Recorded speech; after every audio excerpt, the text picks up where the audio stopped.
Bien chicos, buenos días. Vamos a comenzar con la clase de obstetricia, ¿ya? En primer lugar quiero darles la bienvenida al curso ENAM 2020. Yo soy el doctor Jaime Torres y conmigo vamos a desarrollar algunos capítulos, ¿no? En este caso obstetricia, y vamos a comenzar en la primera clase con fisiología del embarazo, ¿correcto? Y vamos a recordar acá algunos procesos, como viene a ser la fecundación, la implantación y el desarrollo del embrión y posteriormente el feto, ¿no? Recuerden que lo que está resaltado de amarillo, chicos, ha sido pregunta de examen en ENAM, ¿ya? Entonces, es importante fijar esos conceptos. Bien, comencemos. Con respecto a la fecundación, recuerden que este proceso dura aproximadamente 24 horas y se va a desarrollar en la trompa de falopio, recuerden, en la ampolla o tercio externo de la trompa, ¿ya? En la ampolla o tercio externo, ahí se van a unir los dos gametos. Recuerden que los gametos, tanto el gameto femenino como el masculino, se forman por meiosis, ¿ya? Recuerden que la meiosis, que hace recombinación genética, va a producir los gametos, ¿no? Y estos gametos se unen, el espermatozoide con el ovocito, se unen en la trompa de falopio, en la ampolla, y tiene 3 procesos, los cuales vamos a recordar rápidamente.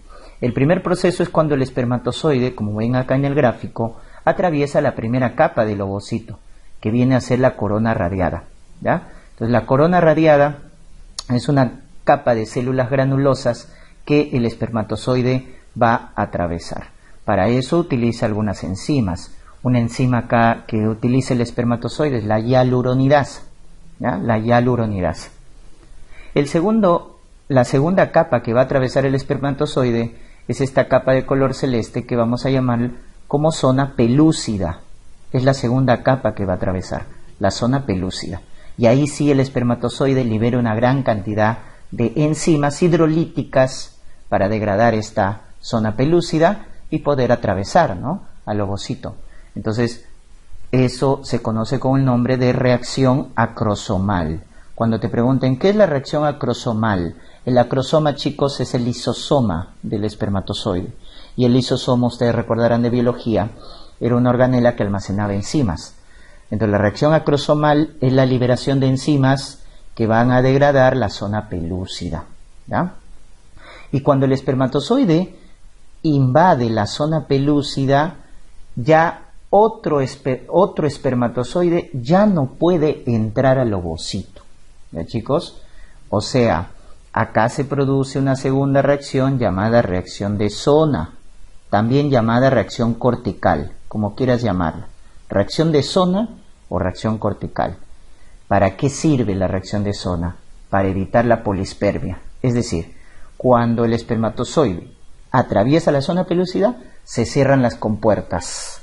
El ovocito cierra las compuertas, ¿ya?, de tal manera que ningún otro espermatozoide puede ingresar. ¿Estamos? Entonces, de esa manera se evita la polispermia, ¿correcto?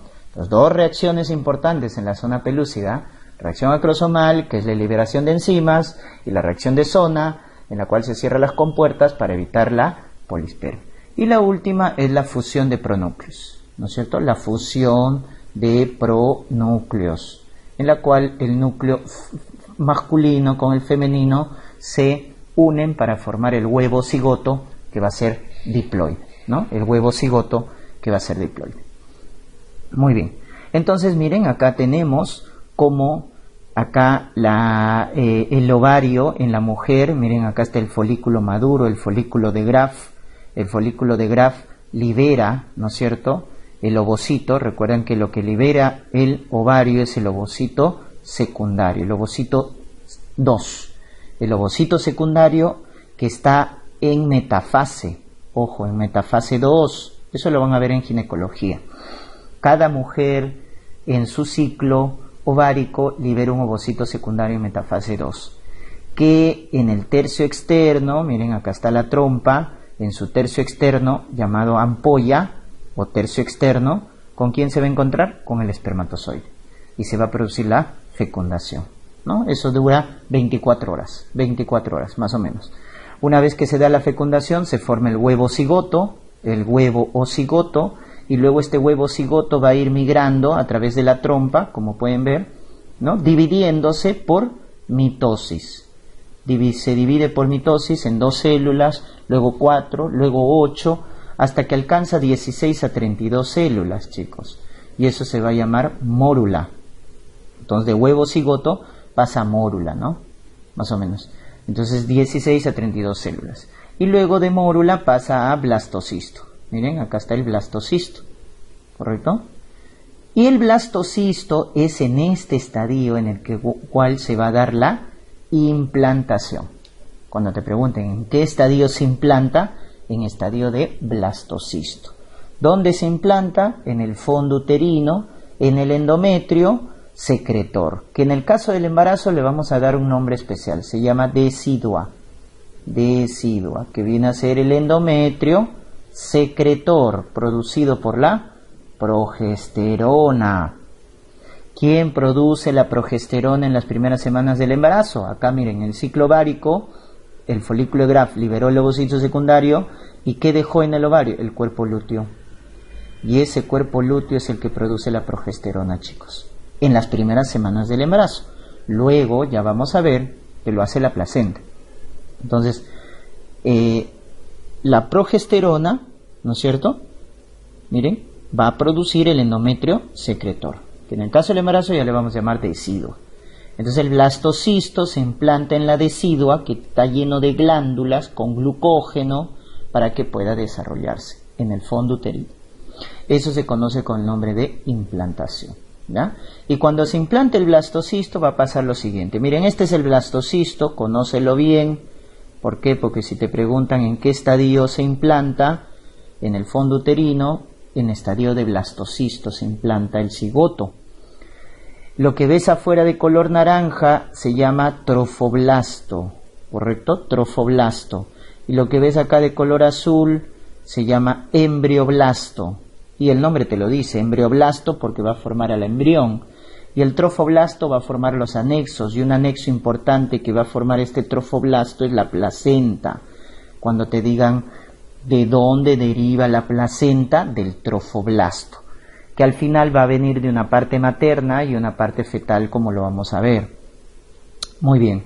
Y miren cómo unas células del trofoblasto empiezan a invadir, ¿no? Como si fueran células cancerígenas, pero de manera controlada. Invaden, pero de manera controlada. Eso lo diferencia del cáncer, ¿no? Tú sabes que el cáncer es una multiplicación celular, pero sin control. Acá sí. Invasión, pero con control. Y esto se llama sincitio trofoblasto, ¿correcto? ¿Cómo se llaman las células del trofoblasto que empiezan a invadir? Sincitio trofoblasto. ¿Y por qué les quiero hacer recordar de esta parte del sincitio trofoblasto? Porque esta estructura es la que va a formar la hormona que hace diagnóstico precoz del embarazo. ¿Cuál es esa hormona que hace diagnóstico precoz del embarazo? La beta-HCG. Es la hormona que hace diagnóstico precoz del embarazo. ¿Y quién lo produce? El sincitio trofoblasto, ¿ya? El sincitio trofoblasto. Muy bien. Entonces, el desarrollo del ser humano, chicos, pasa por 3 periodos.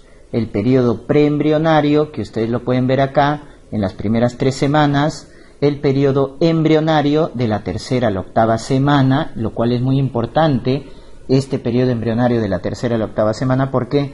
Porque en el periodo preembrionario tú tienes el huevo cigoto, mórula, blástula, gástrula, ¿no es cierto? Eso lo recuerdas por embrio, cigoto, mórula, blástula, gástrula.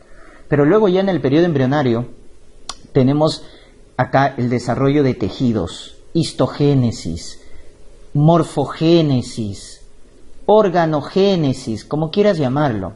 Este es el periodo de diferenciación, es decir, acá el ectodermo, mesodermo, endodermo, que tenía la gástrula, ¿recuerda? La gástrula tenía ectodermo, mesodermo, endodermo, todos esos van a formar los diferentes tejidos, órganos y sistemas, y eso se produce en el periodo embrionario, ¿ya? Por eso el periodo embrionario es un periodo crítico para el riesgo de anomalías congénitas, es decir, para malformaciones congénitas, defectos congénitos. ¿Estamos? Entonces tú recordarás cuáles son las malformaciones congénitas más frecuentes, las cardiopatías. Las cardiopatías congénitas son las más frecuentes de las malformaciones, ¿no? También tenemos la del sistema nervioso, los defectos de tubo neural, que ocurren más o menos a la cuarta semana, ¿no? Por ejemplo, si te preguntan en qué semana ocurren los defectos de tubo neural, a la cuarta semana, ¿no? Las cardiopatías, la más frecuente C y B, ¿no es cierto? Sistema nervioso, sistema digestivo, atresia duodenal, ¿no? Urinario, renal, agenesia renal, etcétera. ¿Ya? Entonces, las malformaciones aparecen acá, las grandes malformaciones.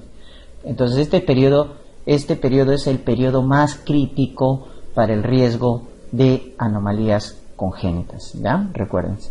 Ya, luego viene el periodo fetal de la octava semana a la semana 38, ¿no? Ya después aparece ya, o se produce el parto, ¿no? Entonces ya el periodo fetal, que es el periodo de maduración. El periodo fetal es el periodo de maduración, es el periodo de crecimiento. Primero en talla y lo último es en peso, ¿no? Crecimiento, primero en talla y lo último que gana el feto, recuérdate, es peso, ¿no? Es lo último que gana. Muy bien. Vamos a recordar algunas hormonas importantes en el embarazo que les pueden preguntar. ¿Qué hormonas debemos recordar en el embarazo? ¿Ya? Entonces vamos a recordar algunas importantes. ¿Estamos? Entonces tenemos acá, les había mencionado, la hormona que hace diagnóstico precoz del embarazo. ¿Correcto? La hormona que hace diagnóstico precoz del embarazo es esta de acá, ¿no? La HCG, que como pueden ver, su pico de secreción máximo es en el primer trimestre, en la semana 10. Pregunta de examen por ahí, en salud, en residentado, ¿no? El pico de secreción máxima de la gonadotropina coriónica humana es en el primer trimestre, en la semana 10, ¿ya? ¿Por qué dosamos la subunidad beta? Porque es la específica, ¿no es cierto? La alfa no dosamos, porque la alfa se parece a la TSH, se parece a la LH, se parece a la FSH. Es decir, la subunidad alfa es compartida con otras hormonas. Esa es una homología bioquímica. En cambio, la subunidad específica es la beta. Por eso dosamos la beta HCG. ¿Estamos? Muy bien. Recuerden que lo produce el sincitio trofoblasto, que ya lo habíamos mencionado. Su valor duplica cada 48 horas, duplica su valor, y a la semana 10 alcanza su pico máximo de secreción. ¿Cuál es su función? Mantener vivo al cuerpo lúteo, es decir, su función es la función luteotrófica. La función luteotrófica. ¿Qué quiere decir? Que evita que el cuerpo lúteo, ¿no es cierto?, involucione, ¿no?, y que permanezca activo durante las primeras 10 semanas del embarazo, porque tiene que producir, ¿no es cierto?, progesterona, recuérdate, tiene que producir progesterona en las primeras 10 semanas del embarazo del cuerpo lúteo. Entonces, ¿quién permite que el cuerpo lúteo viva 10 semanas? La beta-HCG, porque si no hubiera beta-HCG, el cuerpo lúteo, como en toda mujer que no está embarazada, involuciona a los pocos días, ¿ya? Muy bien, luego tenemos acá la hormona más importante ya del embarazo, la progesterona. La progesterona es la más importante del embarazo, porque promueve el embarazo, de ahí su nombre, pro, de promover, gesterona, gestación, promueve la gestación, ¿ya? Por 3 razones. ¿Cuáles son las 3 razones por qué la progesterona es la más importante? Primera razón, forma la decidua, que es el endometrio secretor, donde se va a implantar el blastocisto. Segundo, baja la inmunidad celular, ¿correcto? Baja la inmunidad celular para evitar el rechazo. Recuerda que el nuevo ser tiene nuevos antígenos, es completamente diferente porque ha habido una recombinación genética. Entonces, para evitar el rechazo, la progesterona baja la inmunidad celular, pero aumenta la inmunidad humoral. Ojo, aumenta la inmunidad humoral, ¿ya? Ese es un cambio inmunológico. Entonces, hay una tolerancia inmunológica en el embarazo, ¿ya? Y eso debido a la progesterona, ¿ya? Entonces se baja la inmunidad celular pero aumenta la humoral. Este cambio inmunológico es lo que nos explica por qué por ejemplo, la artritis reumatoide mejora en el embarazo. ¿Por qué la artritis reumatoide mejora en el embarazo? Porque baja la inmunidad celular. En cambio, lupus en el embarazo empeora. ¿Por qué? Porque la inmunidad humoral, inmunocomplejos, antígeno-anticuerpo, va a aumentar en el embarazo.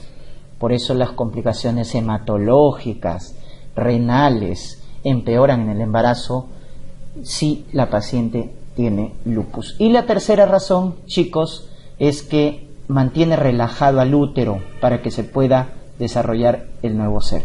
Es decir, es el tocolítico endógeno, es el tocolítico natural, ¿correcto? Porque relaja el músculo liso del útero y de esa manera se puede desarrollar, ¿no? Ya está. ¿Cuál es el estrógeno más importante del embarazo? El estriol, el E3 es el más importante del embarazo, ¿correcto? Miren, ¿quién es el que baja? El estradiol. Este estrógeno, el estradiol, el E2, que se encontraba en una mujer joven que no estaba embarazada, miren, es el que más baja, ¿no? Es el que más baja. ¿Ya? Por eso hay un reposo estrogénico en el embarazo. Y la estrona de la menopausia, de la mujer con SOP, ¿no es cierto? La estrona E1 se mantiene intermedio, ¿no? Entonces, cuando te preguntan cuál es el estrógeno del embarazo, el estriol. El estriol aumenta en el embarazo. Hay un estado de hiperprolactinemia. Recuerden que el embarazo, la lactancia, la prolactina aumenta, ¿no? De ahí que si te preguntan en la gestante, la hipófisis, ¿cuál es la hormona que más produce? La prolactina, ¿ya? La prolactina es la que más se va a producir en el embarazo por parte de la hipófisis. Y luego tenemos esta otra hormona que es el lactógeno placentario. El lactógeno placentario, miren, empieza a aumentar a partir del segundo trimestre, pero alcanza su pico máximo en el tercer trimestre, ¿ya? Alcanza su pico máximo de secreción en el tercer trimestre el lactógeno placentario. ¿Y para qué sirve? Para el crecimiento fetal. Para eso. Es la GH del embarazo, ¿correcto? Es la hormona de crecimiento del embarazo, ¿ya? Entonces el lactógeno placentario lo que hace es darle energía al feto para que pueda crecer, ¿ya? Ustedes recuerden que el crecimiento es un proceso que va a demandar energía, gasto energético.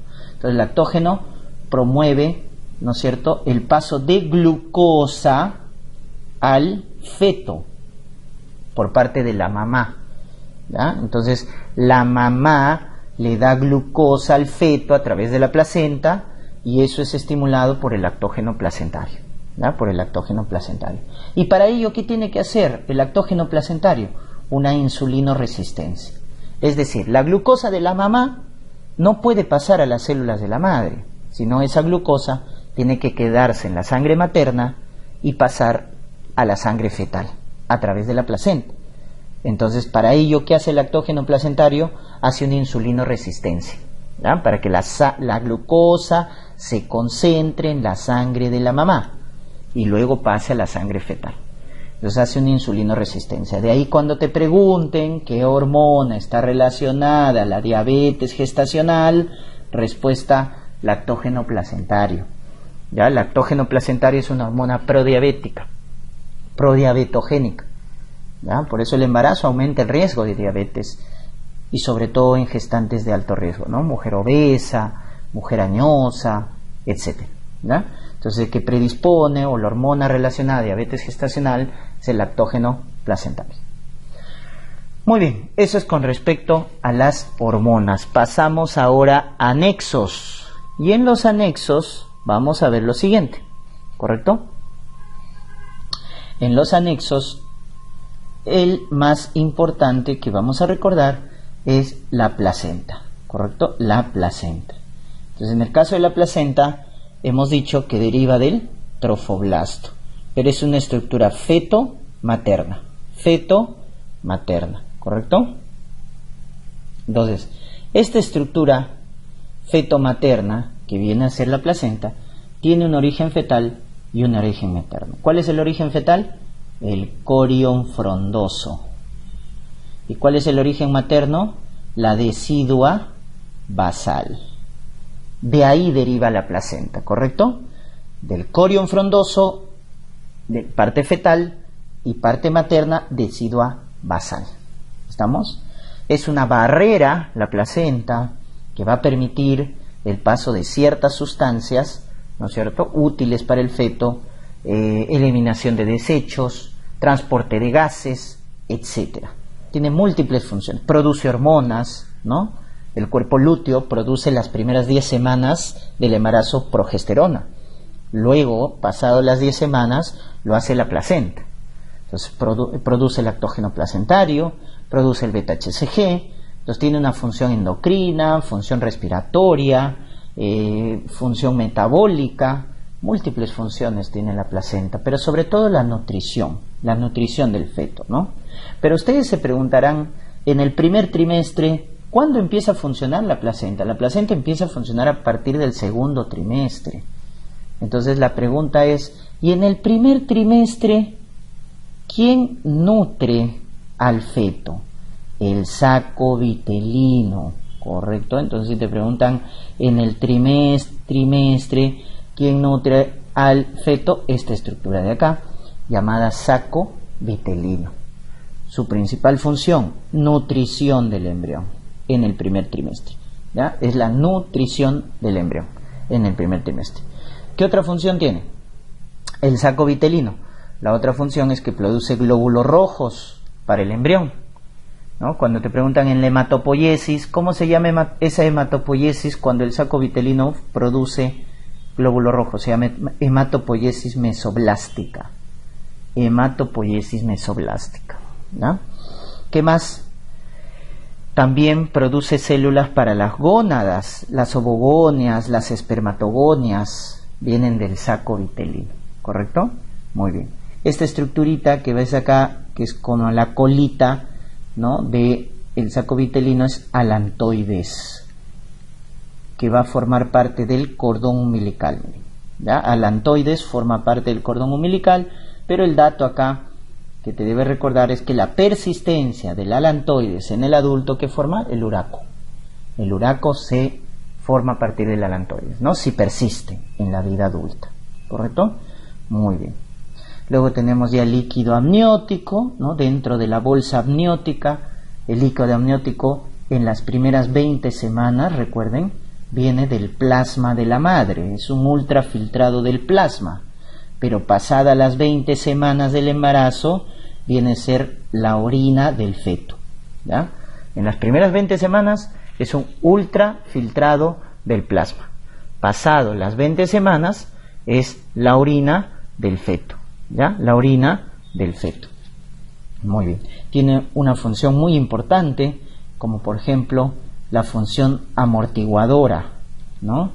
Desarrollo motor del feto. ¿Estamos? Desarrollo de los pulmones, ¿ya? Recuerda que el oligohidramnios está asociado a hipoplasia pulmonar.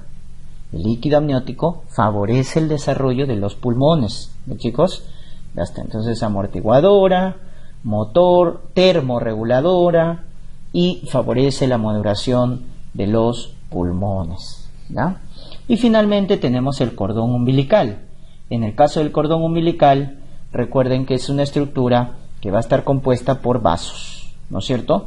Tiene una vena y dos arterias. Y miren la disposición de esto de acá.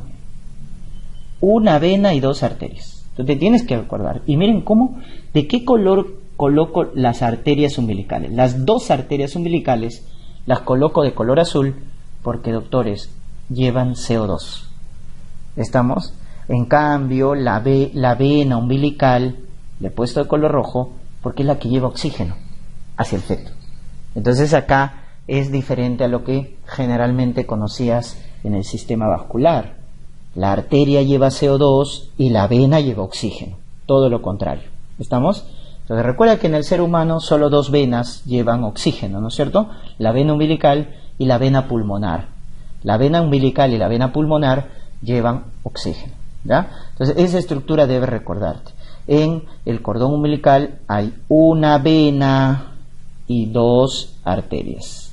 Dos arterias. Las arterias llevan CO2, por eso están de azul, y la vena lleva oxígeno. Rodeadas por la gelatina de Wharton, ¿ya? Que es un tejido conjuntivo, conectivo. gelatina de Wharton, que contiene colágeno tipo 4. Colágeno tipo 4. Cuando ustedes ven el cordón umbilical, ¿no es cierto?, en la ecografía van a ver esto, 2 arterias y una vena, ¿no? Eso se llama el signo de Mickey Mouse. Signo de Mickey Mouse, ¿no? Para los que han tenido infancia, ahí miren, si se dan cuenta, las orejitas, ¿no es cierto? Signo del Mickey Mouse, signo de Mickey Mouse, signo ecográfico de que el cordón umbilical está bien, porque está compuesto de 2 arterias y una vena. ¿Qué pasa? Hay una malformación vascular que se conoce con el nombre de arteria umbilical única, cuando hay una sola arteria umbilical. Esto, chicos, está relacionado en el 15 a 20% con malformaciones congénitas, sobre todo a nivel digestivo, a nivel renal también, a nivel genitourinario. Cuando encontremos una sola arteria umbilical, descartar malformaciones digestivas y malformaciones renales. ¿Estamos? Es la malformación vascular más frecuente. Malformación vascular más frecuente. Por ejemplo, la agenesia renal se asocia con arteria umbilical única. ¿Ya? Con arteria umbilical única. Muy bien. Y en la placenta habíamos dicho, ¿no es cierto? La placenta, que es una estructura feto-materna, tiene función respiratoria, endocrina, nutrición, etcétera, y función de transporte. Vamos a ver que hay un flujo útero-placentario, ¿no es cierto? El flujo de la placenta viene por parte del útero. Y a término, en el tercer trimestre, la placenta, a partir del útero, se lleva gran cantidad de flujo. ¿Y cómo se explica esto? De la siguiente manera, miren. Acá se producen las llamadas oleadas de placentación. Las oleadas de placentación. Entonces, miren, la primera oleada es cuando las células, estas son las células del trofoblasto, chicos, que van a invadir ¿a quién? A las ramas finales de la arteria uterina. ¿Cómo se llaman las ramas finales de la arteria uterina? Las arterias espirales. Entonces miren cómo las células del trofoblasto empiezan a invadir a las arterias espirales, ¿no es cierto? Entonces acá ya la invaden más. Miren cómo invade la capa muscular, miren, que está a nivel de ¿dónde? Del endometrio. ¿Ya? Esta es la porción de la arteria espiral a nivel del endometrio. Entonces la primera oleada consiste en eso, en la invasión de las células del trofoblasto a las arterias espirales a nivel del endometrio, ¿ya? Y esto ocurre a finales del primer trimestre, ¿no? Entre la semana 10, semana 12, ahí aparece la primera oleada.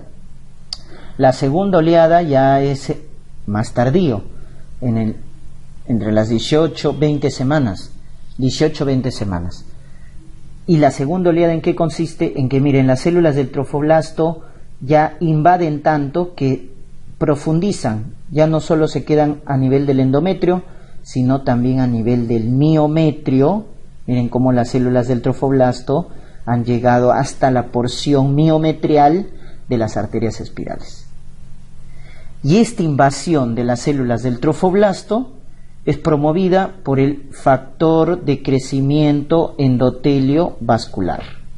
Este es el factor angiogénico, factor de crecimiento endotelio vascular, que va a permitir, ¿qué cosa? Un remodelado vascular, chicos, remodelado vascular. ¿Por qué? Porque si tú te estás dando cuenta, esa invasión va acompañada de lo siguiente, ¿no es cierto? Conforme va invadiendo a las arterias espirales, miren qué pasa con la arteria espiral.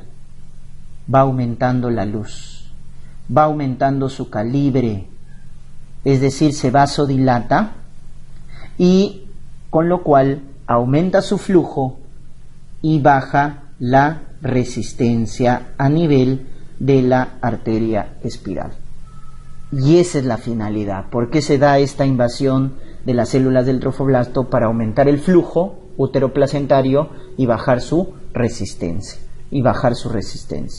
¿Ya? Entonces, cuando falla este proceso de las oleadas de placentación, ¿qué va a producirse? Una insuficiencia uteroplacentaria. No va a haber buen flujo, porque no ha habido remodelado. Y eso es lo que pasa en la preeclampsia. En la preeclampsia no hay un adecuado remodelado vascular y eso va a generar una insuficiencia uteroplacentaria, que es la causa de la preeclampsia, ¿no? O del RCU también. Entonces es muy importante que recuerden este proceso de remodelación. Entonces, de lo que la arteria espiral era pequeña, con una gruesa capa muscular, si te das cuenta acá hay una gruesa capa muscular, es por eso que la arteria espiral es un vaso pequeño, de bajo flujo y alta resistencia, pues, porque es pequeñito y encima tiene gruesa capa muscular. Entonces una mujer que no está embarazada está así, tiene bajo flujo y alta resistencia. Cuando queda embarazada, chicos, entonces se vuelve grande y su capa muscular ha desaparecido. No hay capa muscular, por eso se dilata. Entonces no hay capa muscular, se dilata, entonces aumenta su flujo y baja la resistencia. De tal manera que en un útero a término, ¿cuánto se lleva del gasto cardíaco un útero a término? 15% del gasto cardíaco. 15% del gasto cardíaco es el flujo útero placentario. A término, ojo, a término. 15% del gasto cardíaco es lo que se lleva, ¿correcto? Es lo que se lleva. Muy bien, entonces vamos a ver ahora los cambios. Pero antes de pasar a los cambios fisiológicos, acá me faltó mencionarles los tipos de transporte que hay en la placenta, ¿ya? Por ahí les pueden preguntar cuáles son los tipos de transporte que hay a nivel de la placenta. ¿Estamos? Entonces tenemos una difusión simple, tenemos una difusión facilitada, esto es transporte pasivo, ¿verdad? Transporte pasivo, sin gasto de energía. Luego ya transporte activo, con gasto de energía. Y cuando es de grandes moléculas, ¿cómo se llama? Pinocitosis. Pinocitosis. Y otras sustancias no atraviesan pues la barrera placentaria, ¿no? Entonces, ¿quiénes utilizan a nivel de la placenta el transporte llamado difusión simple? Los gases, oxígeno, CO2, difusión simple. Difusión facilitada, glucosa. Recuerden, la glucosa acá utiliza un transportador que es el GLUT. ¿Ya? En la placenta predomina el GLUT1 para que pueda atravesar. El transporte activo lo utilizan los aminoácidos, las vitaminas, los cationes, utilizan aminoácidos. Utilizan transporte activo con gasto de energía. Pinocitosis, la gran molécula. ¿Y cuál es la gran molécula que atraviesa la placenta? Esta gamma globulina, ¿no? La inmunoglobulina G. La inmunoglobulina G. ¿Ya? Y no atraviesa la barrera placentaria en proteínas, como por ejemplo la insulina, ¿no? Que tiene 51 aminoácidos, no atraviesa la placenta. La heparina, que es un polisacárido complejo, también no atraviesa la placenta. El otro tipo de inmunoglobulinas, por ejemplo IgM, no atraviesa la barrera placentaria, ¿ya? Esos son los mecanismos de transporte. Ahora sí, pasamos a los cambios fisiológicos importantes. El útero en la gestante obviamente pasa por cambios, ¿no es cierto? Se aumenta de tamaño, aumenta de peso, pero lo que más aumenta es su capacidad. Es lo que más aumenta, chicos, su capacidad. Porque de 5 mililitros, su capacidad pasa a ser 5 litros. O sea, ¿cuánto aumenta su capacidad? 1000 veces. 1000 veces aumenta su capacidad. Aumenta de peso, aumenta de tamaño, pero lo que más aumenta es su capacidad, ¿correcto? Y va aumentando de tamaño sobre todo por hipertrofia, más que por hiperplasia. Recuerden, hipertrofia es aumento del volumen de la célula, hiperplasia es número de células, división, ¿no es cierto? Entonces, sobre todo aumenta por hipertrofia, ¿ya? El útero crece por hipertrofia y en su crecimiento gira hacia la derecha, eso se llama dextrorotación, tiene un giro hacia la derecha, ¿no? ¿A qué semana se vuelve extrapélvico? O sea, sale fuera de pelvis a la semana 12, se vuelve extrapélvico. A la semana 20 alcanza la cicatriz umbilical, o sea, llega al ombligo a la semana 20, miren. A la semana 12 sale fuera de pelvis. A la semana 20 alcanza el ombligo, ¿no? Ya está. A la semana 36 alcanza la apófisis sifoides del esternón. a la semana 36. Alcanza la apófisis sifoides. Muy bien, entonces eso es con respecto al útero. Entonces el útero empieza a agrandar, empieza a aumentar de tamaño. Y recuerden que se mantiene relajado, ¿no es cierto?, su músculo liso, por el tocolítico natural, que es la progesterona. La progesterona permite que el útero esté relajado y pueda aumentar de tamaño, pueda aumentar, ¿no es cierto?, de volumen, debido a que el músculo liso del útero está relajado gracias a la progesterona. ¿Estamos? Muy bien. Cambios. Esta es una pregunta frecuente en los exámenes. Cambios fisiológicos productos del embarazo. ¿Cuáles son esos cambios? A ver, a nivel cardiovascular, ¿qué cambios tenemos? Recuerden que la gestante aumenta la frecuencia cardíaca, 10 latidos por minuto, aumenta la volemia, por lo tanto aumenta el gasto cardíaco, porque tú sabes que frecuencia por volumen es gasto. Entonces la gestante tiene más gasto cardíaco. ¿Estamos? Más gasto cardíaco. ¿Qué más? El eje del corazón se desvía hacia la izquierda, o sea, se vuelve más negativo en el electrocardiograma, ¿ya? Se vuelve más negativo porque se desvía hacia la izquierda. Puede haber soplo sistólico, ¿ya?, en el borde external, pero diastólico no. Diastólico es patológico. Soplo sistólico sí puede haber por la hipervolemia, ¿ya? Con respecto a los vasos se dilatan, ya que la progesterona hace una vasodilatación, y esa vasodilatación baja la resistencia vascular periférica, y eso hace que la presión caiga, sobre todo en el primer y en el segundo trimestre. ¿Ya, chicos? En el primer y segundo trimestre la presión cae por disminución de la resistencia. Ya en el último trimestre, ya cerca al parto, como la progesterona disminuye, entonces ya los vasos dejan de dilatarse y la presión empieza a aumentar. En el último trimestre la presión aumenta, pero en los primeros trimestres la presión está disminuida, ¿no? A nivel respiratorio, ¿qué podemos decir a nivel respiratorio? Que la gestante hiperventila, hay una hiperventilación. Producto de esa hiperventilación, entonces la presión de CO2 cae, y al caer la presión de CO2, el pH aumenta. Entonces, ¿qué se produce? Una alcalosis respiratoria. La gestante tiene una alcalosis respiratoria producto de la hiperventilación, y esto aumenta el volumen tidal, también llamado volumen corriente, ¿no? Recuerden que en la gestante el volumen corriente, volumen tidal, que es el volumen que mueve en cada respiración, aumenta. ¿Cuál es el volumen que disminuye? El volumen residual. Ese volumen que siempre está en los alvéolos para evitar su colapso, disminuye, ¿ya? Entonces en la gestante el tidal aumenta y el residual disminuye. ¿Estamos? Muy bien. A nivel hematológico, pregunta de examen, hay una hemodilución, ya que los glóbulos rojos, ojo, miren, glóbulo rojo aumenta 33%, o sea, los eritrocitos aumentan. Pero ¿quién aumenta más? El plasma. ¿Cuánto aumenta el volumen plasmático? 45%. El glóbulo rojo aumenta, pero el plasma aumenta más, y eso lo diluye. Entonces al final hay una hemodilución,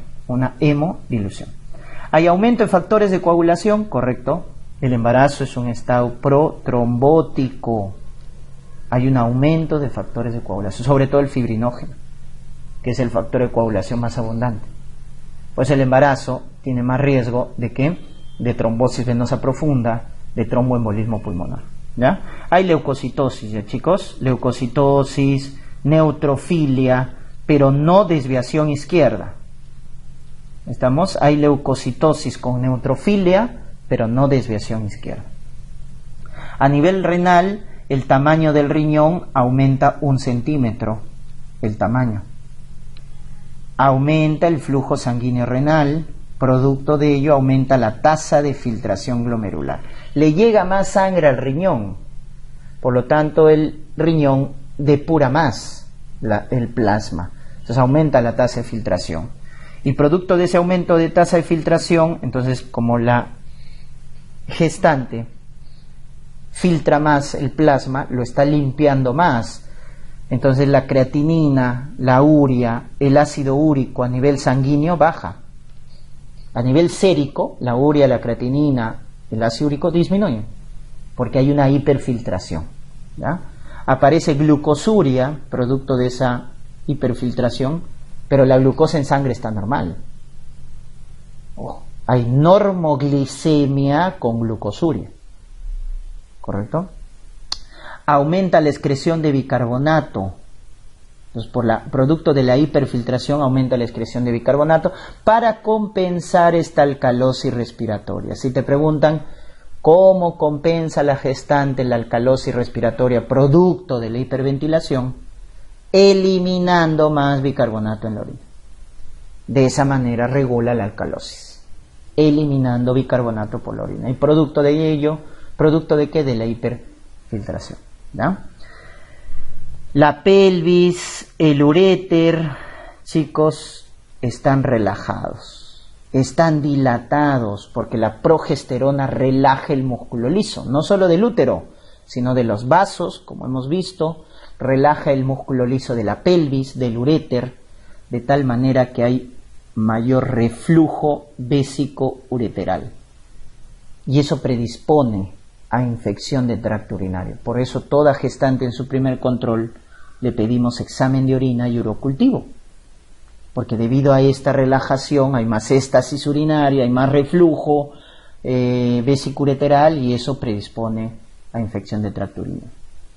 A nivel digestivo, chicos, ¿qué podemos mencionar? A nivel digestivo hay más pirosis, hay náuseas, hay vómitos, porque recuerden que la progesterona baja la presión, relaja al esfínter esofágico inferior.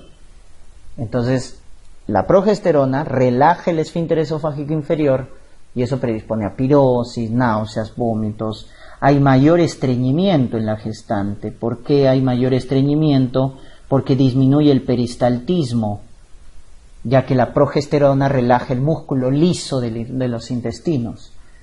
¿Estamos? Entonces, hay pirosis, estreñimiento, lentitud en el vaciamiento gástrico, y a nivel del perfil hepático podemos decir que la proteína plasmática llamada albúmina disminuye.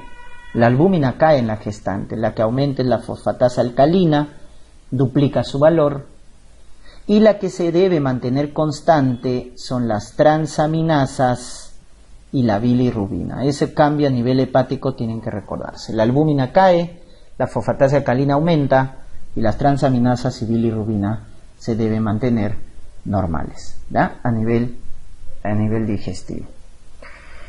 Muy bien, esos son los cambios fisiológicos, ¿no?, que se pueden producir. Otros cambios, por ejemplo, a nivel endocrino, podemos decir que hay un estado de hiperprolactinemia, hay un estado de hipoparatiroidismo debido a que en el embarazo cae el calcio. ¿Ve, chicos? Al caer el calcio, ¿quién aumenta? La PTH. ¿Ya? Hay un hiperparatiroidismo en la gestante, ¿ya? Aumenta la proteína transportadora de tiroxina, ¿no? La TBG en la gestante aumenta. Hay mayor metabolismo en la gestante aumenta su metabolismo hasta el 20%, ¿no? Hay la lordosis fisiológica, acuérdate, la caminata del orgullo, ¿no? La lordosis fisiológica producto del embarazo, ¿ya? Producto del embarazo. Otro cambio a partir de las 20 semanas, el útero ha crecido tanto que puede comprimir, ¿no?, la aorta, puede comprimir la vena cava inferior, y eso genera edemas, ¿no? Cuando comprime el útero la vena cava inferior, empieza a hincharse las piernas, porque está disminuyendo el retorno venoso. Comprime la aorta, puede generar hipotensión. Por eso, ya a partir de las 20 semanas, la postura fisiológica de la gestante es de cúbito lateral izquierdo, ¿ya? De cúbito lateral izquierdo. En el caso del puerperio, vemos esto de acá. En el caso del puerperio hay una involución uterina. Involución uterina. Entonces el útero va disminuyendo de tamaño, ¿no? Más o menos a las 2 semanas ya puede volver a lo normal, ¿no? Entonces el puerperio, recuerden, corresponde a las 6 semanas del posparto, ¿ah? Es las 6 semanas del posparto, los 42 días del posparto. O sea, hay una involución uterina, todo regresa a la normalidad y aparece una secreción, ¿no?, de decidua, sangre, que se conoce con el nombre de loquios, ¿no es cierto?, los famosos loquios, que al inicio son rojos, rubros, en los primeros 3 días, ¿no? Luego son cero sanguinolentos, ¿no? Luego ya son amarillentos y al final son blancos, ¿no? Pasan por esos estadios los loquios, ¿ya?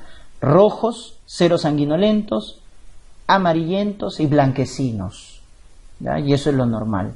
No tienen pus, no tienen mal olor, los loquios, ¿correcto? Muy bien. Para el diagnóstico del embarazo tenemos esto de acá, ¿no? Síntomas o signos presuntivos, probables y de certeza, ¿ya? Los presuntivos son todos aquellos cuadros de inespecífico, ¿no? Puede ser cualquier cosa, miren, presuntivo, poliaquiuria, náusea, vómito, está irritable, se queda dormida, somnolienta, tensión mamaria, mastodinia, hiperpigmentación, ¿no?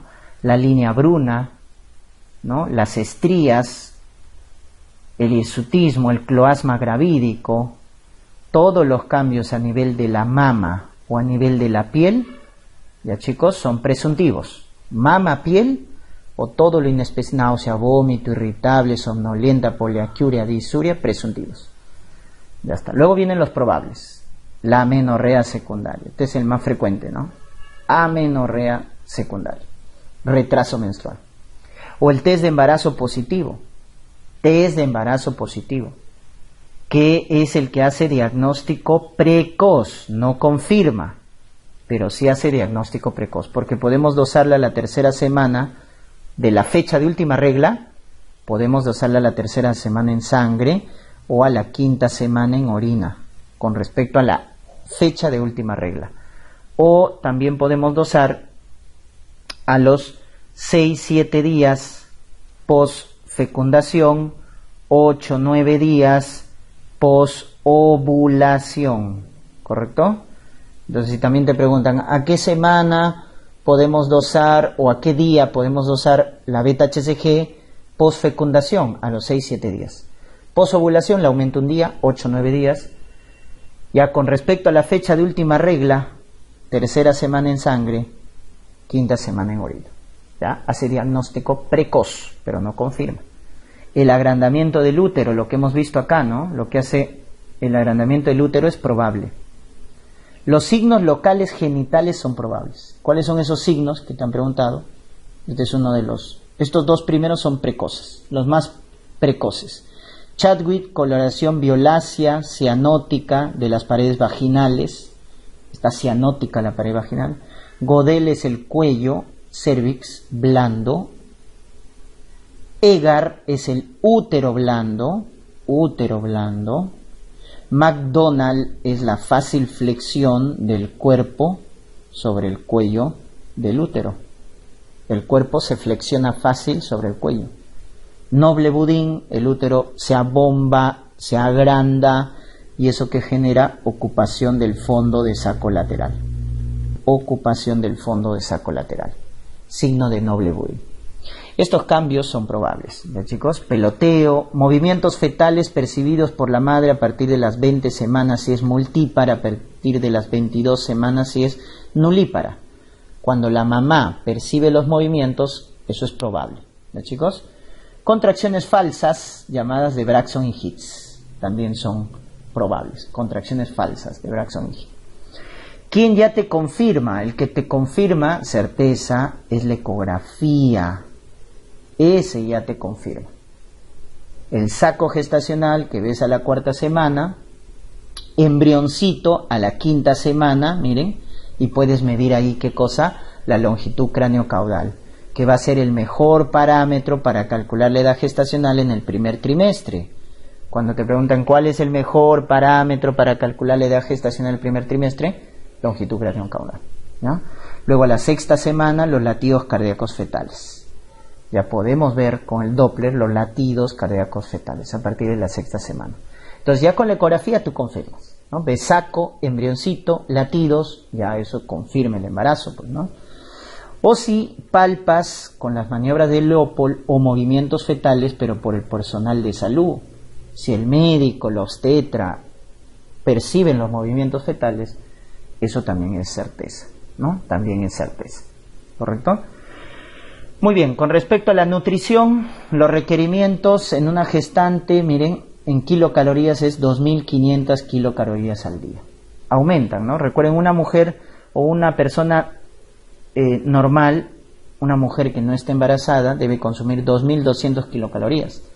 En la gestante debe aumentar a 2.500. O sea, ¿cuánto debe aumentar la gestante? 300 kilocalorías. 300 kilocalorías, sobre todo en el segundo y tercer trimestre. Segundo y tercer trimestre debe aumentar el requerimiento calórico. Folato siempre lo preguntan porque previene los defectos de tubo neural. Meningoncele, encefalocele, esos defectos de tubo neural se previenen hasta en un 50%, baja el riesgo el consumo de folato, ¿no? Vitamina B9, folato. Hay que darlo antes del embarazo. Si bien es cierto que solo el 10% de embarazos son planificados, ¿ya? Lo correcto es dar folato antes del embarazo, o si no, durante el primer trimestre, hasta el primer trimestre. ¿Cuánto? 400, como dice acá, microgramos, o dicho de otra manera, 0.4 miligramos. 400 microgramos o 0.4 miligramos. Pero si te dicen que es de alto riesgo, ¿y qué es de alto riesgo? Que ya tuvo un hijo con defecto de tubo neural o está tomando anticonvulsivantes que predisponen a defectos de tubo neural, entonces le damos 4 miligramos. Miren la diferencia. Si es de bajo riesgo, o sea, las gestantes, a la mayoría, ¿cuánto le damos? 0.4 miligramos o 400 microgramos. Si es de alto riesgo, 4 miligramos. Y el hierro se da a partir de las 14 semanas, en forma de sulfato ferroso, ¿no? ¿Cuánto le voy a dar de sulfato ferroso? Una tableta, porque una tableta de sulfato ferroso de 300 miligramos nos va a dar 60 miligramos de hierro elemental, que es lo que requiere la gestante. ¿Cuánto requiere la gestante de hierro? 60 miligramos de hierro elemental. ¿Con cuánto cubrimos eso? Con una tableta de sulfato ferroso a partir de las 14 semanas para prevenir la anemia ferropénica, que es frecuente en el Perú. La anemia es un problema de salud pública, ¿no? Si nos vamos a las cifras de ENDES 2018 en este caso, nos dice que el 30% de las gestantes tienen anemia. O sea, de cada 3 gestantes, una tiene anemia. ¿Ven, chicos? Entonces, ¿cómo se previene la anemia en el embarazo? Dando sulfato ferroso a partir de las 14 semanas. Una tableta. Porque con eso le va a proveer a la gestante 60 miligramos de hierro elemental. ¿Ya? Eso es para todos. Si es de alto riesgo, ¿qué es de alto riesgo? Es la gestante que no se ha hecho control, viene a último trimestre, cerca al parto, ¿no? Viene sin control en el último trimestre, no ha tomado hierro, entonces ahí 120 miligramos de hierro elemental, o sea, le duplicamos el valor, ya no 60, sino 120 miligramos de hierro elemental cuando es de alto riesgo. ¿Cuánto debe ser la ganancia de peso en una gestante si su índice de masa es normal? Ahí está, miren, el índice de masa de 19 a 26. Esta es la ganancia de peso. 11.5 a 16 según la Organización Mundial de la Salud. Promedio 12 kilos. Promedio 12 kilos. ¿Correcto? Donde más gana peso es en el segundo trimestre por la hipervolemia. La hipervolemia es lo que le hace ganar más peso a la gestante. ¿Ya? Muy bien, pero también gana en el tercer trimestre, ¿ya? Pero esa es la ganancia total, 12 kilos durante el embarazo en promedio, 11.5 a 16. ¿Estamos? Ya está. Si es obesa, debe ganar menos peso. Si te preguntaran, ¿la paciente es obesa? Debe ganar menos peso, 7 kilos, 8 kilos en promedio. Si es obesa, su índice de masa más de 30, ¿no? Su IMC más de 30. Si es leptosómica, si es desnutrida, debe ganar más peso. ¿Correcto? 18 kilos, etc. Entonces, inversamente, la ganancia ponderal durante el embarazo es inversamente al índice de masa corporal. Si tiene más índice de masa corporal, obesa, debe ganar menos peso. Si tiene menos índice, desnutrida, debe ganar más peso. ¿Correcto? Bien, chicos, eso es todo por fisiología, ¿ya?